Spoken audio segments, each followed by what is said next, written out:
Bonjour et bienvenue, c'est Anne et comme vous pouvez le voir je suis donc au Walt Disney Studios tout simplement parce qu'aujourd'hui on est le 9 juillet 2022 et c'est l'inauguration du nouveau Avenger Campus et donc on a la chance d'y aller et d'ailleurs on va y aller parce que c'est quelque part par là.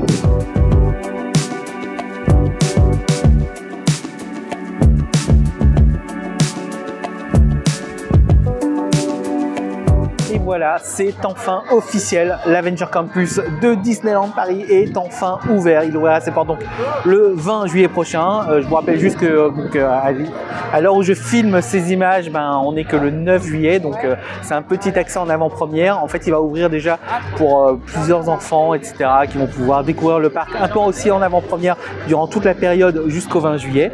Et une des choses qu'on peut retrouver à l'intérieur, en dehors des décors, des animations avec les super-héros ou autres, on va pouvoir découvrir deux nouvelles attractions. Donc la première qui est Spider-Man Web et la deuxième qui est autre que le Avengers Flight, basé sur une histoire, une sombre histoire entre Iron Man et Captain Marvel qui vont devoir défendre justement la Terre contre des attaques forcément, hein. Bon, on va aller découvrir tout ça. C'est par là.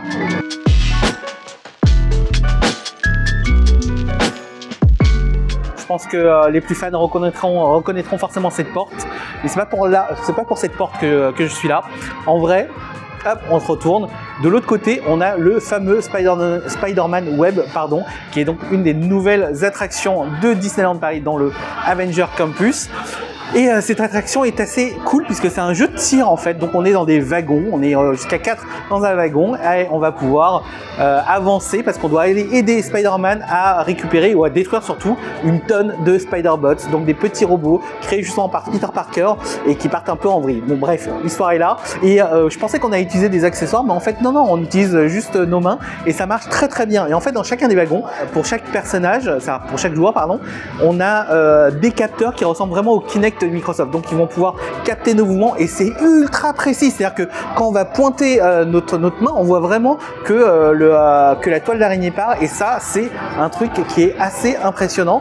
Et en plus, et c'est là où Disney est très fort, ils vont vendre en accessoires à côté donc des petits accessoires qui coûtent quand même 70 € et qui vont permettre d'avoir des pouvoirs supplémentaires. Donc non seulement ce sont des jouets que vous allez pouvoir jouer à l'extérieur, mais en plus dans l'attraction ça vous donne des pouvoirs supplémentaires pour faire des points supplémentaires et tout. Donc ça c'est vraiment très commercial, capitaliste de la part de Disney, mais en toute honnêteté, moi j'ai trouvé ça plutôt sympa. Bon, moi j'y retourne et on se retrouve de l'autre côté avec une autre attraction, la fameuse attraction d'Iron Man avec Captain Marvel. Avant d'aller voir Iron Man et Captain Marvel, on passe devant le Pink Kitchen. Donc le Pink Kitchen, qu'est-ce que c'est?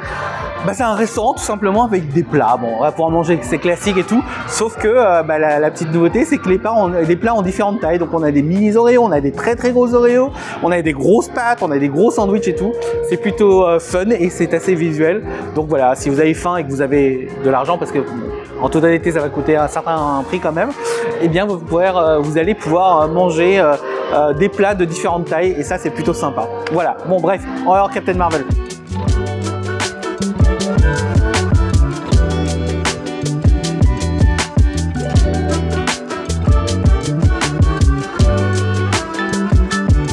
L'autre attraction du campus Avenger, c'est forcément l'Avenger Flight Force, qui est assez intéressant parce que en fait, pour ceux qui connaissent déjà le parc Disneyland Paris, c'est l'ancienne attraction d'Aerosmith et qui a été complètement reskinée pour donner justement cette attraction. Et ce qui est fou en vrai, c'est que j'étais persuadé qu'ils avaient tout changé parce qu'en fait l'impression quand je suis ressorti était que ça avait vraiment changé. Et bien en fait, on m'a dit que finalement c'était à peu près la même attraction, sauf que comme ils ont changé toutes les skins à l'intérieur, l'expérience est totalement nouvelle et j'avais complètement oublié à quel point ça allait super vite. Et ça c'est un truc qui est quand même assez fou parce que du coup c'est ultra visuel. À l'intérieur il y a un Iron Man qui bouge dans tous les sens, c'est super beau, on voit Captain Marvel intervenir, donc voilà, donc c'est une attraction pour ceux qui ont besoin de sensations fortes parce que ça bouge vraiment beaucoup. D'ailleurs je crois que la taille minimum c'est 1m28 je crois, donc c'est pas pour tout le monde, alors que Spider-Man Web était vraiment destiné à tout le monde.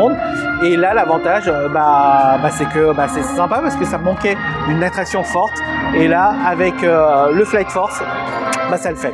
Voilà, donc je vous le conseille très vivement.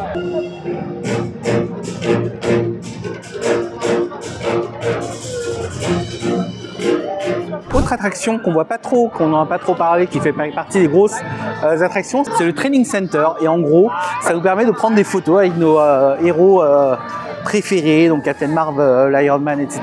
Et le tout en 3D, donc il y a plein de caméras tout autour. C'est plutôt sympa, mais bon, c'est pas non plus le truc de la mort.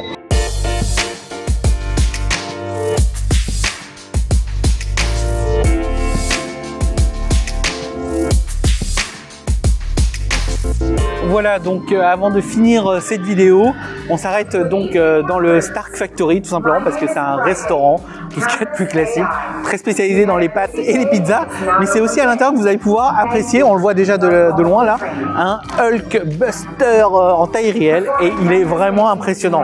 Et en fait, en dehors de la bouffe, bien évidemment, puisque vous allez pouvoir manger les pâtes et les pizzas, etc., ce qui est impressionnant dedans, c'est vraiment la déco, elle est super bien faite, c'est vraiment de qualité. On découvre même le bureau de l'agent Peggy Carter et ça c'est un petit truc qui est quand même sympa. Voilà, donc c'était notre petite visite en mode un peu vlog sur l'Avenger Campus au Disneyland Paris, donc dans les Walt Disney Studios. Donc ça ouvre le 20 juillet prochain et très honnêtement c'est un bout de parc qu'on a vraiment adoré. La dernière fois j'ai eu cette sensation de découvrir quelque chose, d'avoir ce sentiment d'être un peu projeté dans l'univers, c'était quand j'avais découvert le château d'Harry Potter à Universal Studios à Orlando. Et là, je suis content que ça soit à Disneyland Paris parce que le campus Avenger, c'est très sympa. Et pour les plus perspicaces, vous aurez remarqué que j'ai mis à jour mon Bob. Et oui, c'est le Bob Web avec du Spider-Man, du Iron Man, etc. Et il est réversible en rouge. Bon, ok, c'est pas génial, mais j'aime bien quand même. Voilà, bon allez, sur ce, moi je vous dis à très vite sur une prochaine vidéo sur le journal du geek. Ciao!